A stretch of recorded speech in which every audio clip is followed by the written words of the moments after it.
welcome back to Mind the Snap, the NFL podcast that hands out opinions with the accuracy of a Justin Tucker field goal. Well, most of the time. I'm Ryan, joined by the man who believes he should have been nominated for Snap Coordinator of the Year. Lee's here. Look, if I do an award for tactical biscuit deployment, I'd sweep those votes. And speaking of awards, today we'll give our take on the end of season NFL awards. The NFL honours are right around the corner, so we're breaking down all the finalists, MVP, rookies, comeback kings, coaches, defenders, you name it. We'll give our picks, our snubs, our hot takes, and probably upset at least 3 fan bases along the way. Be no different then. At least. Yeah. So settle in, grab a boot, and let's dive into the best and occasionally the bizarre of the 2025 NFL season. It's awards times, baby.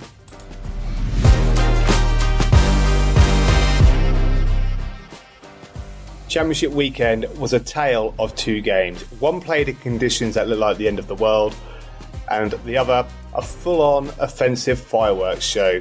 Let's get straight into it. So we start in Denver, where the New England Patriots beat the Denver Broncos 10-7 in what can only be described as a snow-drenched slugfest.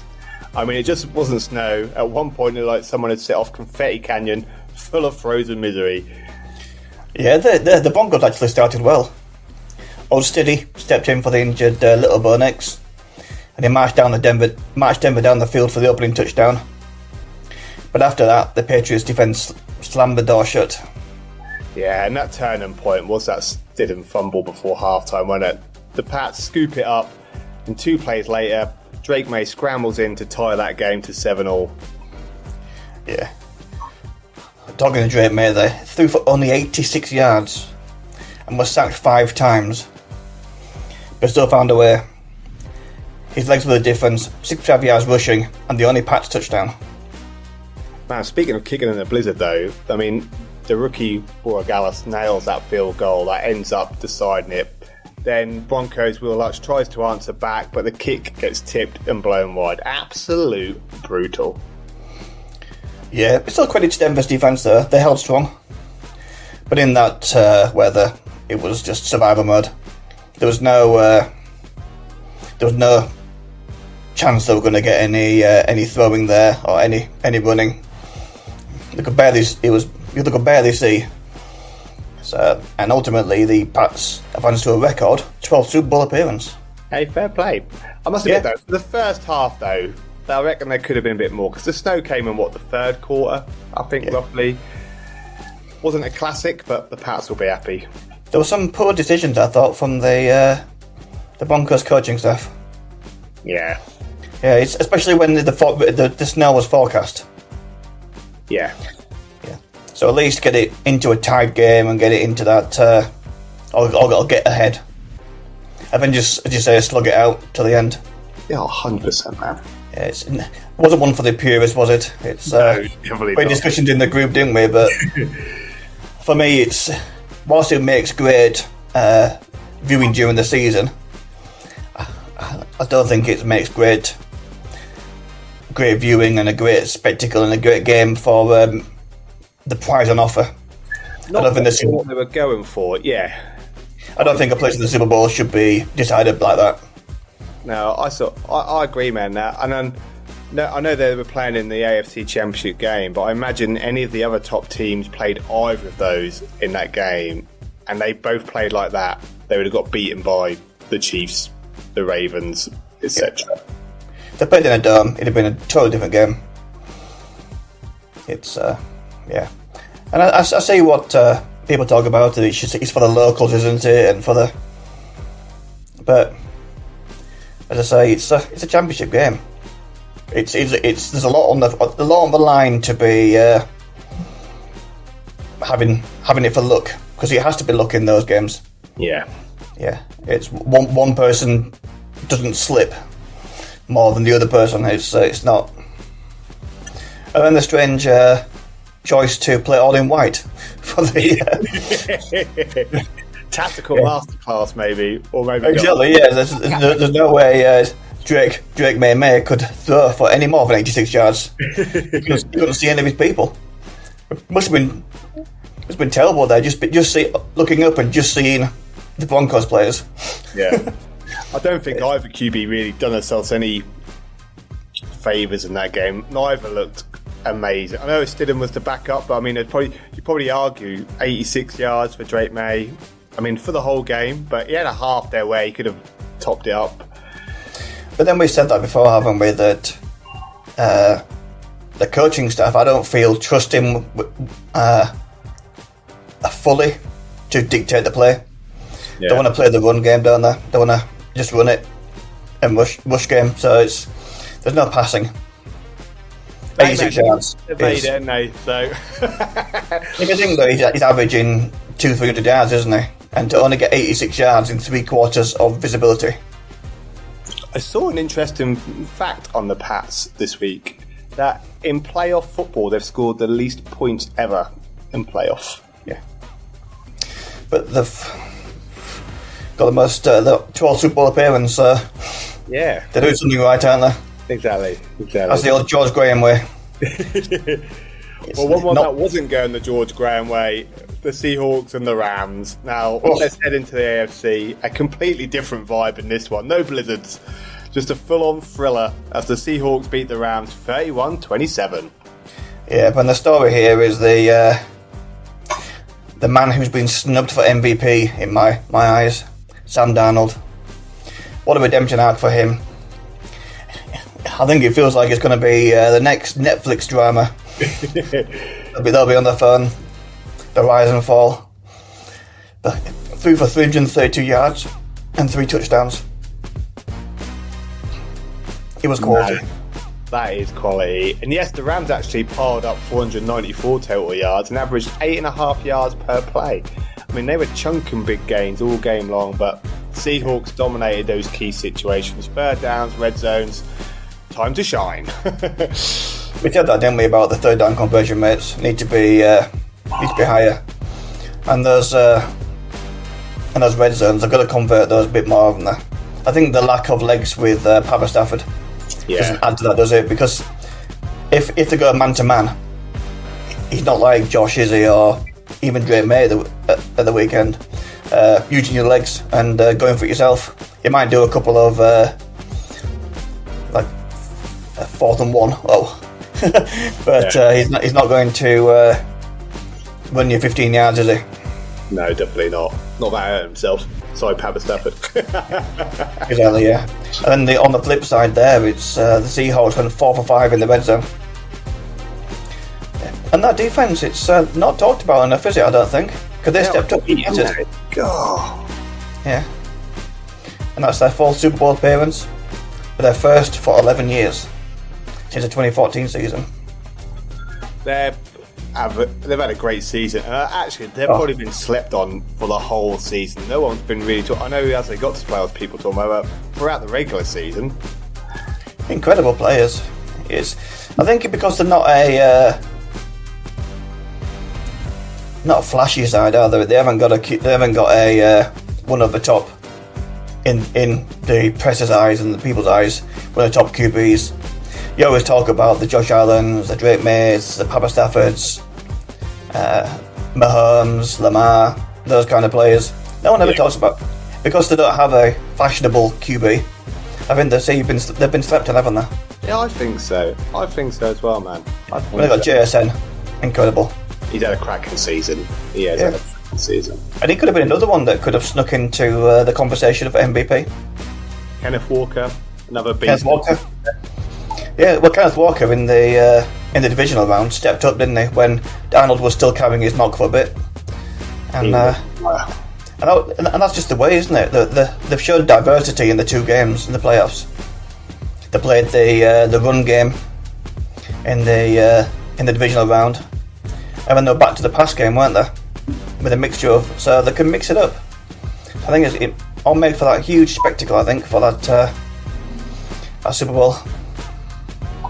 And talking about Super Bowl, so the stage is set there, mate. The Pats take on the Seahawks, a rematch of a classic Super Bowl. Yes, the one where Malcolm Butler's interception at the 1-yard line. Yeah. This year it's at the Levi Stadium on February 8th. Honestly, this match is spicy. That Pats elite defense versus that Seattle's high-powered Darnold-led offense. And on the flip side, New England's young QB against Seattle's stingy defensive unit. Man, it's strength on both sides, isn't there? Add in the weather drama. Going to be hot, no doubt. Pats just survived. And the confidence of the Seahawks, they are absolutely riding high. And we've got ourselves a proper heavyweight clash. Yeah, I think it's going to be a good watch either way. It's the Pats will want it tight, and the Seahawks will want to open it up. Get those legs pumping early. Look what happened against the 49ers, wasn't it? It's... yeah. I hope it's close. I hope the Seahawks don't blow them out.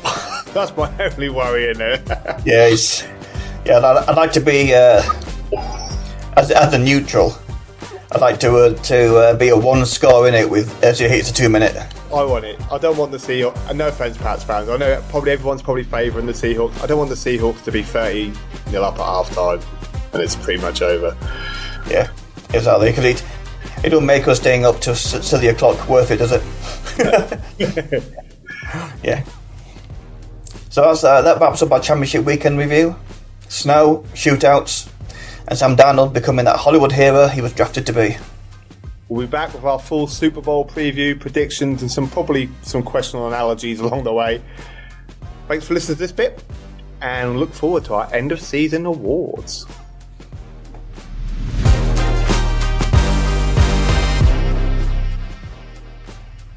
Welcome back, Snappers. We are the NFL show that hands out hot takes the way that AP hands out award ballots. I'm Ryan, joined by the man who insists he's already wrapped up Assistant Coach of the Year, Lee. Look, mate, team chemistry starts with Jaffa Cakes.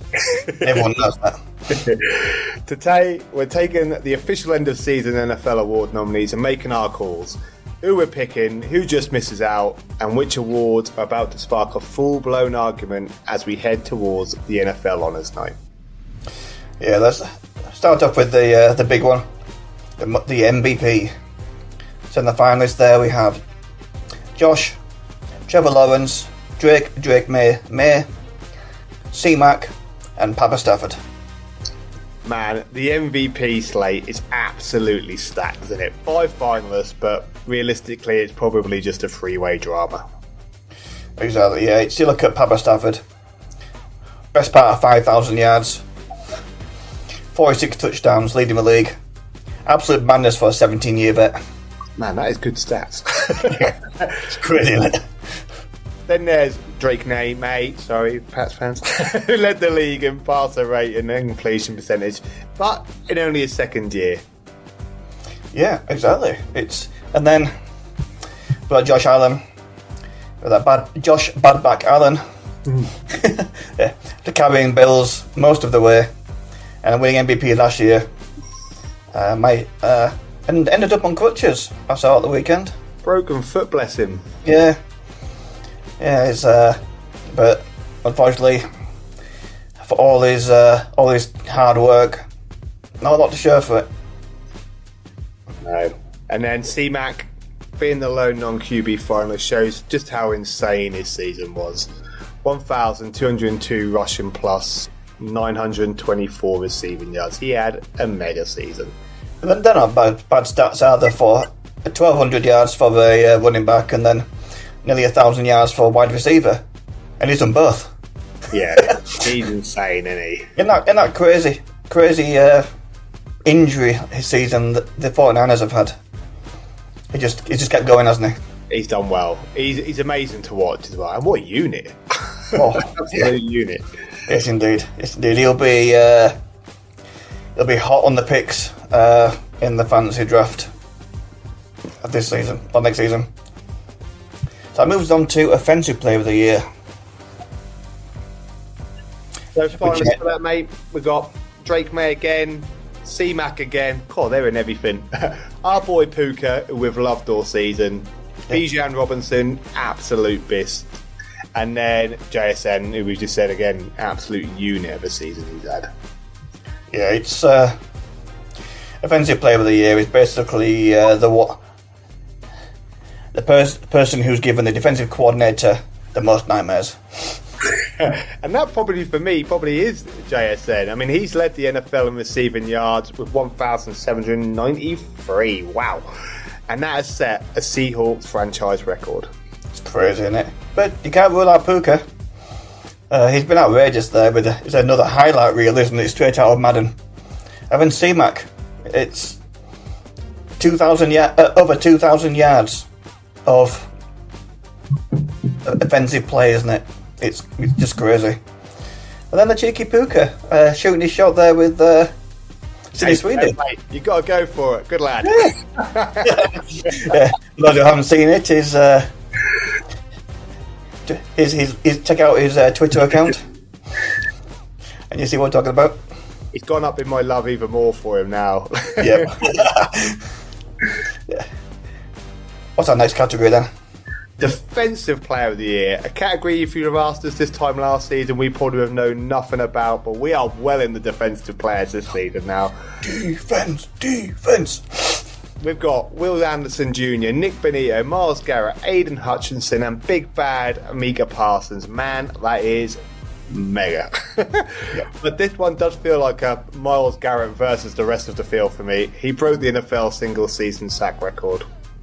Yeah, but the others, Hutchinson's had a monster year. Parsons was just everywhere, wasn't he? And then Will Anderson Jr. just continues to be a wrecking ball.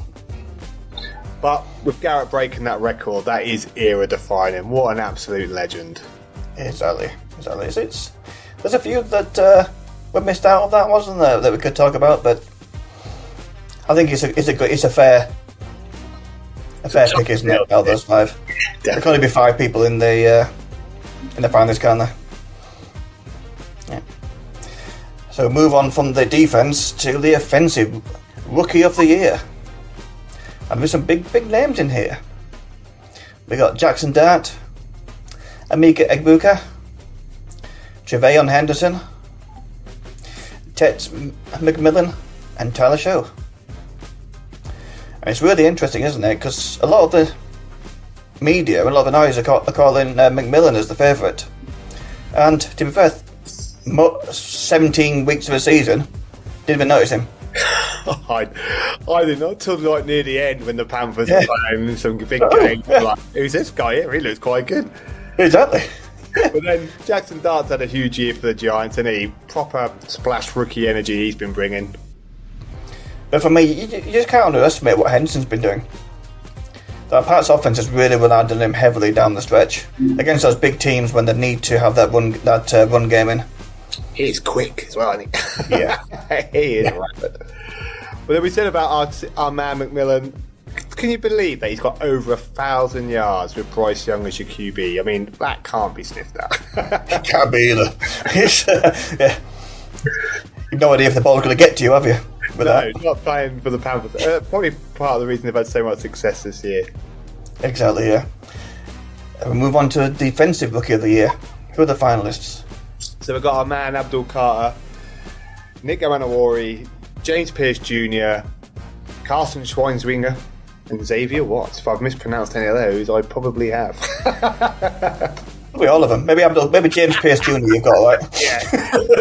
I mean, Carter and Pierce Jr., they have felt like headline acts, but Schweinswinger's 89 tackles as a rookie is absolute ridiculous. Wasn't he in Pussycat Dolls? Yeah, it might have been. Yeah. And Amanwari was just everywhere for Seattle's defence. He was, man. I think this award is a true toss-up, really, but I think Abdul Carter has been an absolute beast. Oh, he has, yes. And then we move on to Comeback Player of the Year. Who are the finalists, Ryan? So we've got old Steffi Diggs, Aiden Hutchinson, T-Law, C-Mac, and can you believe Dak Prescott has got an award nominee? Happy days, Cowboys fans. Yeah. Yeah, Stephon Diggs came back from an ACL tear. I think a lot of people thought that was it, but he's put up over 1,000 yards. That's good going, I think, for him. We gave him a little. We knew how good he was, and we gave him a little roasting, didn't we, mid-season? And he's really stepped up to plate. I think that weekend he went and got a couple of tutties in it just to. Right. And then T-Law, man, we were ripping him at the beginning of the year, saying he had to really show why he was being paid those big bucks. I mean, he's come back from injuries, and he led the Jags to a division title. Fair play, man. And then there's C-Mac. If it's an award, yeah, he's got to be nominated, hasn't he? Definitely. 100%. Amazing to see. He should be on all of them. He's on the Coach of the Year. Rookie of the Year. Defensive. Yeah, I do feel that, I mean, this could probably go to any of them. I must admit, this could go to any of them. Yeah, but they've all got their own stories, haven't they? Look at Dak. He wasn't for trying, was it, from him? That they didn't make it. Done a good show, the Cowboys, in the end. Yeah. Right from the off, weren't they? When we saw them opening game of the season against the Eagles. They looked up for it, and it was just a fumble, wasn't it? A little fumble though, kept it from winning that. Yep. Yeah. What's our next section then, Ryan? Coach of the Year, man. Who we got nominated for this one? Some big names here, isn't there? And I could go to any of them really. It's Liam Cohen, Ben Johnson, Mike McDonald, Kyle Shanahan, and that guy from Boston. Probably Mike Grable. The longest coaching finalist list they've probably had in years. There's some big names in this. Yeah. And people keep saying, and I count us as the people there. We look at the Pats schedule this year, and we like to rip Danny Boy over it, but he's taken a 4-13 Pats team into division winners, into Super Bowl finalists. Hey, can't knock it, can you? And then you've got to get there. You've got to be what's in front of you. Yeah, 100%, bud. And then you've got Mike McDonald. He's also got the Seahawks, the number 1 seed, after actually missing the playoffs the year before. Man, that is good going. And Ben Johnson took a team which wasn't a team. There was poor Williams' rookie year was looking like he'd be beat up. But Ben Johnson's took that 5-12 Bears team to the NFC North title. Added in some great signings, and then creative players. I mean, it's highly impressive, man. And then McDonald, he's right there. So it's going to be a hard one again for Coach of the Year. Yeah, exactly, yeah. And the same will be for Assistant Coach of the Year. Because the head coach can't do it all, can they? Some big names again. Yeah. So Flores, Joseph, Kubiak, McDaniels again. Whew. Yeah, 3 defensive, and it's been a real mix, hasn't it? 3 defensive coordinators and 2 offensive. Normally, you get a lot more focus on the offense, but it's been the year of the defense, hasn't it? And Fangio and Flores have both transformed their units. And then old Clinty boy at the Seahawks, he's had that offense absolutely humming this year. Yeah. But it's, as I say, with 3 defensive coordinators in there, it's just look how far the Broncos have come. Their defense has helped them maintain and get them as far as they had with their 1-score wins. Yeah. So we wrap up the awards with some other ones that are honourable mentions. We've got the NFL honours, including the Walton Payton Man of the Year, the Hall of Fame class with 2026 announcements also. Yeah, and it's basically Oscars for Gridiron. Suits, speeches, emotional, piano music, and the works. So shall we go into who we should win then? I think so, mate. Let's start with MVP. Who are you going for? I'm going for C-Mac. Everyone in there has got a story. But I look at the horrendous injuries that 49ers had. Didn't know who was going to throw to him. Didn't know who was going to be alongside him. It's who's going to be blocking for him, and he still puts up those numbers. It's just incredible. And to come off the injuries he had last season. Yeah. A bit of honourable mention there for Papa Stafford, with a 17-year vet putting those numbers. Whether legs in the back are just about holding up, that arm was strong. Yeah, he was a unit this year. Yeah. He was a unit. I went for my boy Josh, obviously, because I would actually say he is the most valuable player in our team, whereas the others Drake May, etc. I don't even know if Drake May is the most valuable player in the Patriots team, let alone the league. That's why I've got to back my boy. Got to go with Josh. That's what I'm feeling for like C-Mac. It's 49ers wouldn't have even been close to getting into the playoffs. I don't think. When they had that horrendous run of injuries, could barely get an O-line out at times, and the defense was shattered. C-Mac just kept dragging them through. So again, for the same reasons, isn't it? So you've gone Joshy for C-Mac. I put C-Mac as my honourable mention for exactly the same reason. He probably is the 49ers' most valuable player. So, and the stats he had this year, rushing and receiving, he's up there with everyone. So, fair play, man. Yeah, so, offensive player of the year. Who are you going for? I've gone JSN because he's been an absolute unit of a season, and he's been insane this year. I can't. The stats we've gone through earlier on, was it 1,700 odd yards he's got this year? He's just been terrifying defences all season. He's had a great year. He's my offensive player of the year. Honourable mention though to my boy Puka. If it wasn't for JSN, I would probably have picked Puka. As everyone knows, I've got a lot of love for the Rams. So, Puka, you're in there, bud. Keep it going strong. Yeah. I'm in agreement with you there. JSN's had a wonderful, wonderful season. Crazy receiving and targets and those yards. And getting some numbers back. 10 touchdowns is not too bad, is it? Yeah. And then honourable mention, as I mentioned during the review of the categories, C-Max in every category for me. You could be nominated, as we said, for everything.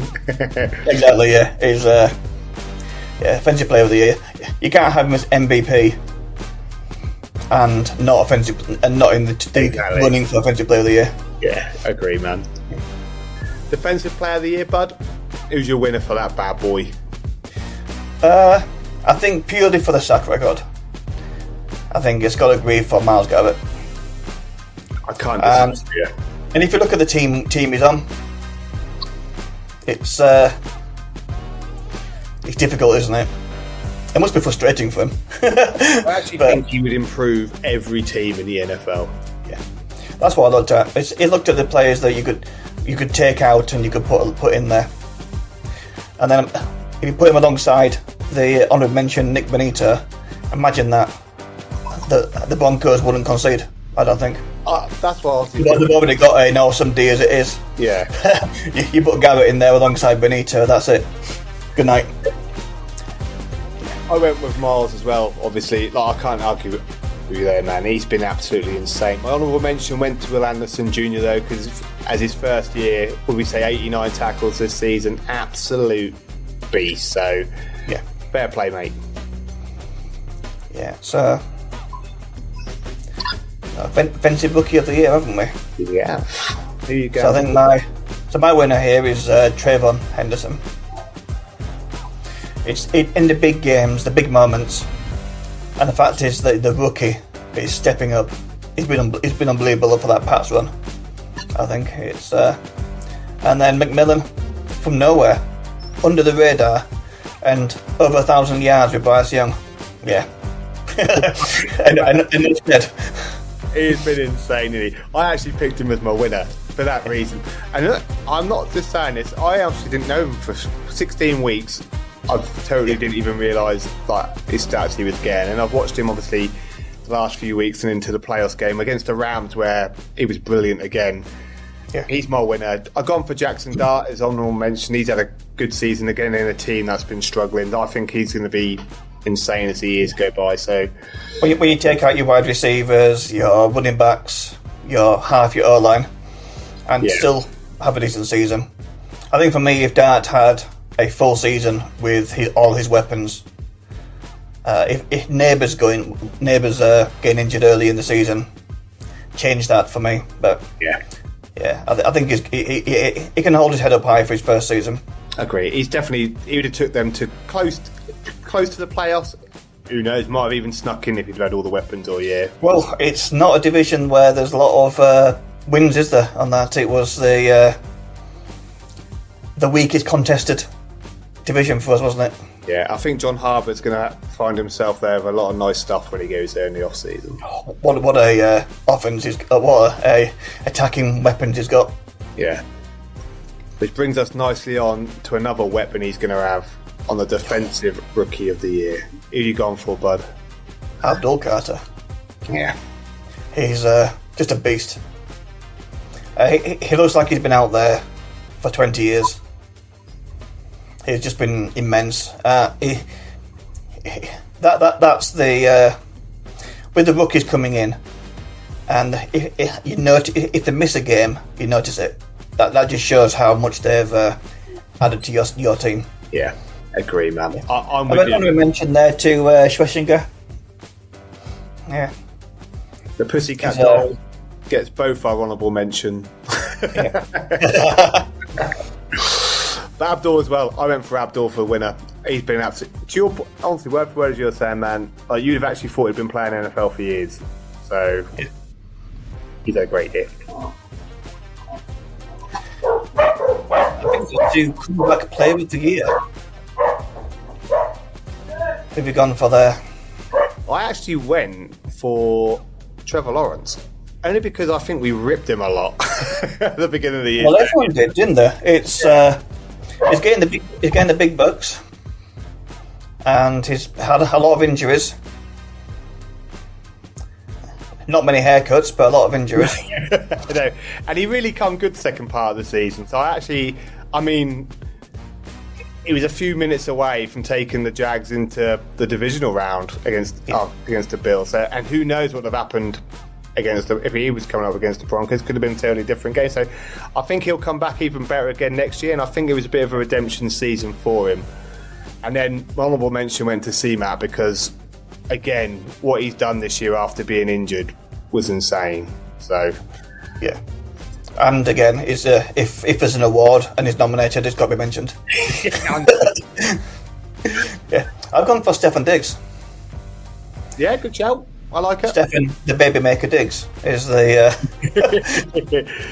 Yeah, he had to put up some big numbers this year to get those bonus checks to pay for all his extracurricular activities there. But no, I think he's come back. He's really stuck two fingers up to a lot of people. I think he was written off, but Vrabel saw something and took a gamble. A bit like Jacoby Myers, though, wasn't it? He could have been in that same conversation. Actually, it's a shame he didn't make something like that, actually, because he's had a good season, actually. So, yeah good shout. From nothing, and it was just rotting away at the Raiders, weren't he? Then discarded from there. They didn't want him.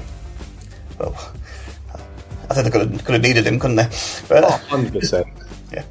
But I think Diggs had a good season. I think from all his detractors and from his previous season, he stepped up.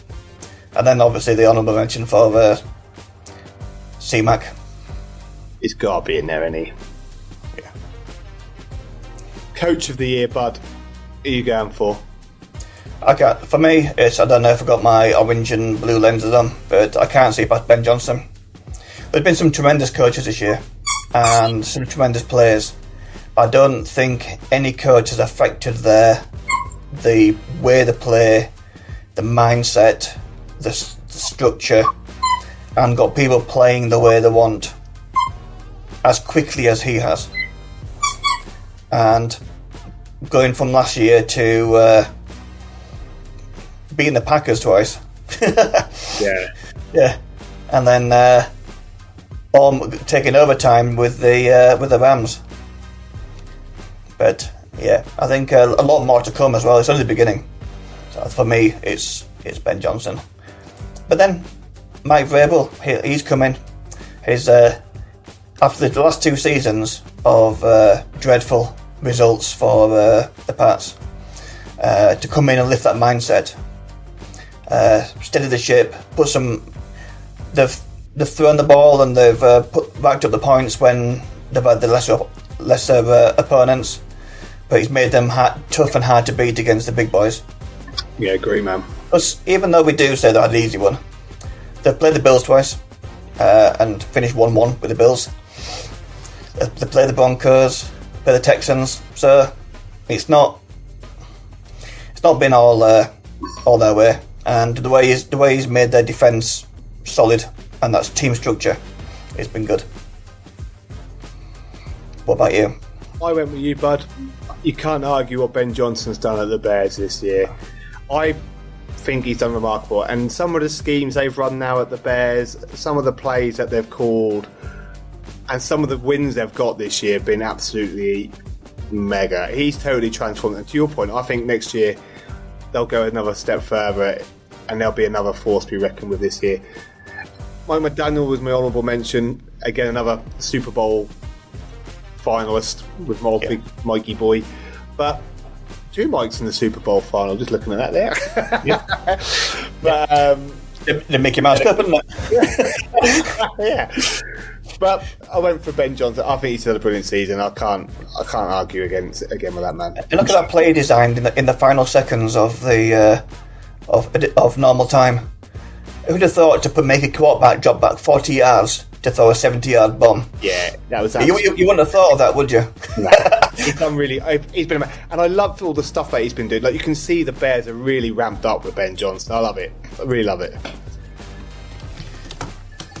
Yeah, it's what we got on the assistant coach of the year. Who you gone for? It's quite hard, actually. I had a look at this a few times. I probably could have picked for any of them. I've gone old Clinty boy for my winner this year. Honorable mention, I went for Flores, but again, it was really just thought off the brain as I went through it. I could have picked any of them at that point. Flores, we've been impressed with throughout the season. Yeah. We've mentioned him a few times, but yeah, how are you, man? Josh McDaniels for me. We all know about Mike Vrabel and the way that he sets teams up and the way that he gets people going. But that in that defensive mindset and that structure, they've actually had some good offensive players. The way that they switch over and they run the ball when things are tight, and they've mixed it up a bit more. I think Josh McDaniels has done a real good work with and for Drake May's second year, it's the jump from where he was last year to now is night and day, isn't it? And that comes down to defensive coordinator, doesn't it? That's why I went for Clint, man. He's got that Seahawks offense buzzing this year. So. Definitely, yeah. Exactly, yeah. And making the decision to bring in and work with Darnold, isn't it? Yeah. And then on the other spectrum, my honourable mention goes to Vance Joseph, because that Broncos defence is that pressure, because they've been under pressure the entire season. 1-score wins aren't for the faint-hearted. I think Emmett Gillies aged 30 years, I think, in this season. Yeah. They've been good. They've been so structured, consistent, and you know what you're getting, don't you? Yeah, definitely, man. Yeah. Well, that wraps up our take on the end of season awards. We shall be holding back on our Snappers of the Year awards until after the big one. Yeah, but I think we just need to see a few more players and that how they perform under the spotlight, and whether they get caught up in the hurrah of the halftime show, or they become the spectacle and they show themselves. And we're back next week with some more Super Bowl build-up, our final predictions on the big game, and probably some really bad analogies. No doubt. No doubt.